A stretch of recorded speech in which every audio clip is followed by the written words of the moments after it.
So I'm here with Aleida Castro, and heaven forbid, I hope I've got the right name, said it correctly. She's from a film called Wild Dance. Congratulations, welcome to London. Thank you very much. So please, can you tell me what this film's about? Okay, the film is about the human trafficking. Yeah. And there was 6 stories about it. Human trafficking, it's a complicated concept because it embraces a lot of kind of human trafficking. So we decided to do 6 short films. There's 6 directors, I think, isn't it? And 6 actual different stories in this. Yeah. Yes, of course. Yeah. 6 different directors. Yeah. Because each one of them tells a different story about human trafficking. Right, yeah. And a different kind of human trafficking. For example, and it's quite hard to watch some of it. It's you know, because obviously it deals with quite a serious subject matter, of course. Yeah, of course. And what's so to be fair, it's impossible to tell me all the stories because there's 6 different stories, aren't there? How are you involved in it? What's your connection to this film? These films, I should say. I was a creative director. For all 6 films. I was a creative director of all the project. Yeah. I directed one of the short films, and then I looked for the other directors, and I was the connection between them and the organization that asked for the movie. So how are you? Sorry, I think your microphone's just fallen down. How are you? Don't worry. How were you approached to make this film? How were you brought in to make a project? Because I assume it came out of the blue. It just they approached you. Is that correct? Yeah. Okay. Can you tell us about that? Yeah. They approached me to do a short film about a story. A little book they have about kids abuse. Yeah. Yeah. And we were talking about that, and then they asked me like, okay, we have this project and we don't know what to do. Do you have any idea? So was it meant to be a long feature film? No, it was always going to be one short film. No, it was supposed to be material for schools. Oh, well, okay. And they wanted a long film, but thinking about the target, I thought that it was better make 6 shorts. Films for the concentration and all the thing, but at the end of all the process, it was a really good material. So we turned it into a film. Yeah, and it's quite interesting and very unusual that you would have a subject matter tackled in 6 different ways, and quite cleverly, as you know. You want to keep people's attention, and by having 6 different, we would call them vignettes, or 6 short stories. I suppose the advantage is you could be hard hitting, but each film is very, very quick, and then people's attention will be held. Yeah. And I guess that's the. I mean, are you happy with all the films?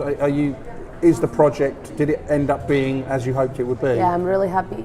At the end of the production, I was a little scared because it's a really complicated subject and it's so delicate. And I was afraid that someone could be offended in some way. But then in the premiere we invited a lot of organizations and big teams that were help us in the investigation process. And at the end of the movie, people were so happy, and they tell us like that it was really real. Like they can feel all that they were talking about. Yeah. And that we truly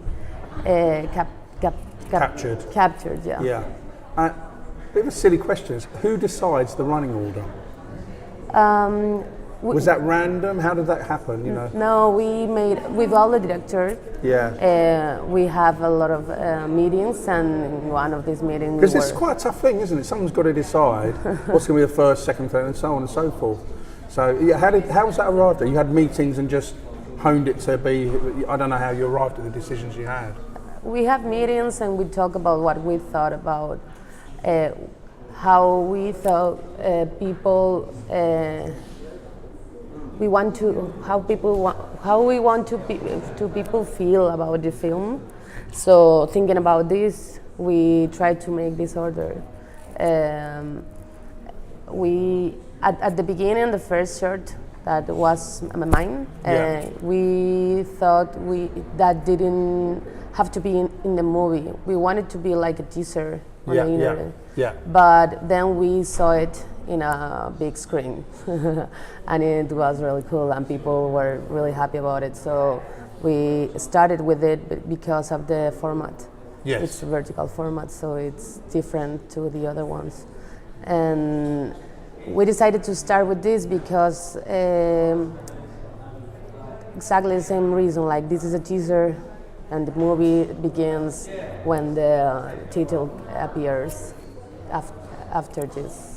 And how do you, I suppose the danger is that you're trying to tell a thematic story, so a story about one theme, or not one theme, but you're covering a single theme, but you've got to make your film be different from the other films. It's quite difficult to do, isn't it? Because you're highlighting a major problem, but how do you make sure that your film isn't similar to the film that's being made as well? I mean, how did you balance that? Does that make sense? Like in the other short movies in the movie? Yeah, because they've all got to be different but connected, haven't they? Yeah.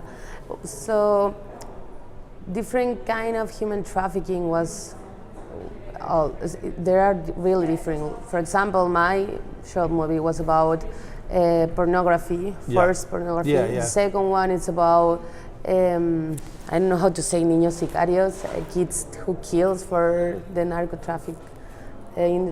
Yeah, I understand. I suppose, sorry, I probably didn't frame the question well. I suppose it's a case of who would decide which story, who would decide amongst you who would highlight about this and highlight about that. That's probably a better way to describe it. Don't worry, it happens all the time. We also... Again, I suppose you have meetings and you just say, okay. We also have a lot of meetings, but we read a book called It Done Will Happen to Me. Yeah. And this book have a recompilation of several real stories about human trafficking and a lot of kinds of human trafficking. So all the directors, we read it, and then we talk about how or which one was close to us or was move us more than others. And then we decided which kinds of human trafficking we were talking about, because there are a lot more, not just six. And with this, we were like, okay, I took this, I took this, I took this, okay. So then they tell me what was their idea about these stories, and we talk about it with this organization. Like, what do you think? Do you think this topic, this subject, is okay? And they were really happy about what we... And of course, it's you've got to be so careful in what you show and how you portray it, because it's such a sensitive subject matter, and that must be very difficult as well. And what was obviously you're at the film festivals, I understand that, but I'm guessing, what is your end plan for this? Do you have a kind of a... Well, this is a real weird project because it was for this organization, and they are going to use it as his first plan, Yeah. And they are going to take it to a lot of schools in Mexico. Yeah.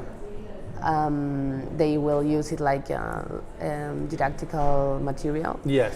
But also we are trying to get everywhere we can. This is not a commercial movie. We don't. No, it's not. No. We don't, and we don't have a commercial. This is altruism, So we are not making money with this movie. No. And we are trying to move it for free whenever. If someone wanted in his it was. I guess it was never made to make money. It was there to highlight a horrendous problem. But even so, it has to be paid for. That's the thing. Isn't it? Yeah, but we paid the project with the money that this organization have for this project, Yeah. and also we made like crowdfunding, Yeah. and we get the rest of the money with crowdfunding, and we really don't want to, and we can't have money for this because this is like for an ONG. So Yeah, it would be. It would. What I would say, it would be. It wouldn't be morally right, I guess, would it? Yeah. And can you tell me something about your background? How you got into filmmaking, and where did it all begin with you? Yeah, I was born in Mexico, but I live in Spain all my life, and in Madrid. And when I was 12, I started in a film school for kids called. Wow! What, in Spain? Yeah, in Spain. Wow! It exists today, actually, and I always recommend it because it's like a real film school. How difficult was it to get into? Not really difficult because it was new, so no one knew about it. Yeah. And you just have to write a story or something. I bet like it's more difficult now. I think so. Yeah. Yeah, of course. So every year we have some projects. Like my first year was about short movies. Yeah. My second year was about a long movie in the summer. Yeah. And it was like that: short movies, long movies, short movie, long movie. And I really get in love with this film industry. And then I studied communication in a European university in Madrid. Yeah.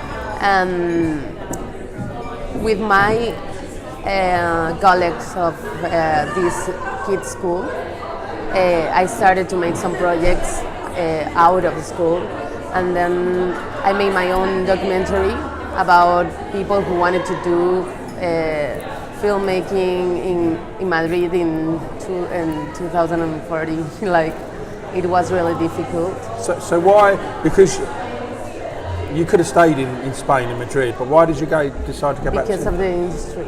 Now that's incredible, because I would have thought it'd be more difficult to make films in Mexico. Not at all. Is that right? Not at Seriously? all. Yeah. I always said like Mexico is like an LA, but with tacos.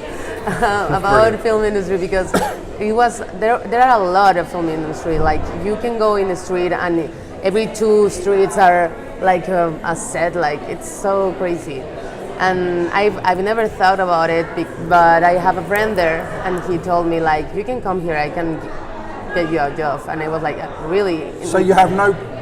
If you're a decent filmmaker, you've got a good chance in Mexico. Yeah, a lot of money. But without getting too personal, does it pay reasonably? If you have the right. More than in Spain, yes. No. Yeah, of course. In Spain, I was working for free almost all the time. But in Mexico, they actually And in pay Mexico, you at least you get paid. So the key here is, if you want to be a filmmaker with plenty of work, go to Mexico. Yeah, I got to Mexico. That's astounding. I've never guessed also, that. the Mexican films are really good. Oh, and yeah. There are a lot of festivals, and people actually go to the festivals, not only filmmakers, like normal people, you know. And in Spain, that doesn't happen. No. No. And what about your next project? What are you working on now? Now we're working with this organization. They love us. So Oh, so you're still with them? Okay. yeah, so they gave us 2 big projects, documentary about, one of them is about the cultural response that were in a little town in Mexico after the, I don't know how to say, when the ground moved and Earthquake. Sorry. Earthquake, yeah. After the earthquake. Yeah. And the other one is about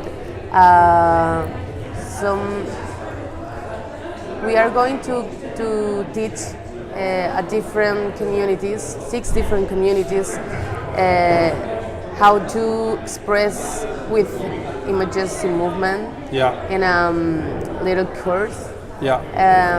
And these communities are like difficult communities or marginal communities, like kids tutelars, Yeah. or women, institutions of women who has been like, has some history with violence or something, with kids in some neighborhood that it's a little bit dangerous, and with people in the street that lives in the street. And then we're going to have to do a documentary about it. Okay, brilliant. That's it. Thank you very much. Thank you. You've done very, very